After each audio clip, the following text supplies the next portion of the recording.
আউযুবিল্লাহি মিনাশ শাইতানির রাজিম। আসসালামু আলাইকুম ওয়া রাহমাতুল্লাহি ওয়া বারাকাতুহু। অনেক বাংলাদেশি এবং বাঙালি ভাই বোনেরা প্রশ্ন করে থাকেন যে এই কোরআনের ভিতরে পটল, করলা, বরবটি এসব কি আছে? এখন একটু যদি আমরা চিন্তা করি, কোরআন তো এমন একটি গাইড বুক, প্রত্যেকটি বিষয় নিয়ে কথা বলে।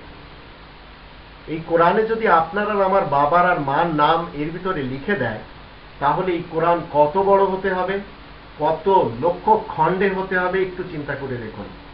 কিন্তু কোরআন একটি দিক দেয়, একটি নিদর্শন দেয়, একটি খতিয়ান নম্বর দেয়।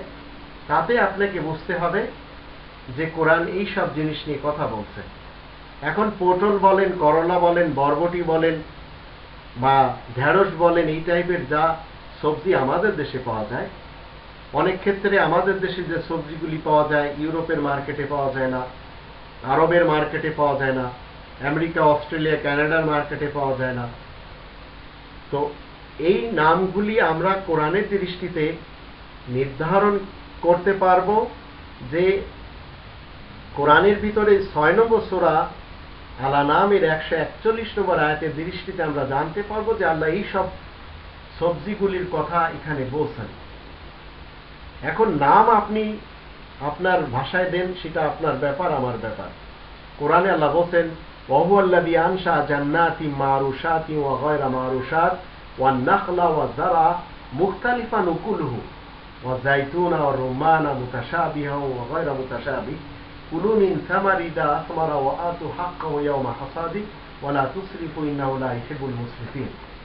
এখানে আল্লাহ রাব্বুল আলামিন বলেই দিচ্ছেন, তিনি তো মাচানওয়ালা এবং মাচান ছাড়া সব রকমের বাগিচা তৈরি করে রেখেছেন। সব রকমের বাগিচা, এটা করলার হোক, বরবটির হোক, পেঁপের হোক, যে কোনো জিনিসের হোক না কেন। তারপরে বিশেষ কিছু নাম আল্লাহ তাআলা উল্লেখ করেছেন, খেজুর আর ফসল ক্ষেত, যাতে নানা রকমের ফলমূল জন্মায়। নানা রকমের ফলমূলের ভিতরে আপনি এগুলি সব প্রবেশ করাতে পারেন।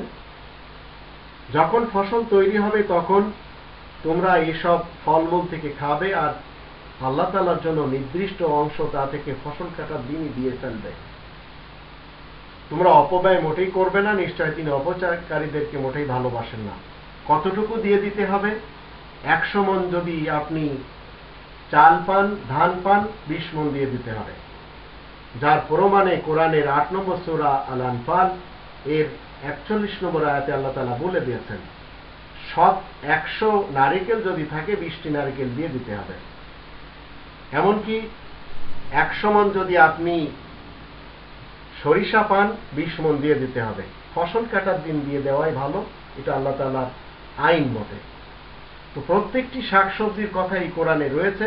নাম যদি কোরআন নেওয়া শুরু করে, তাহলে এই কোরআন এই 6348টি আয়াতের মধ্যে সীমাবদ্ধ থাকবে না। তখন জানি না কত হাজার আর কত লক্ষ ভলিউমে করে নিতে হবে।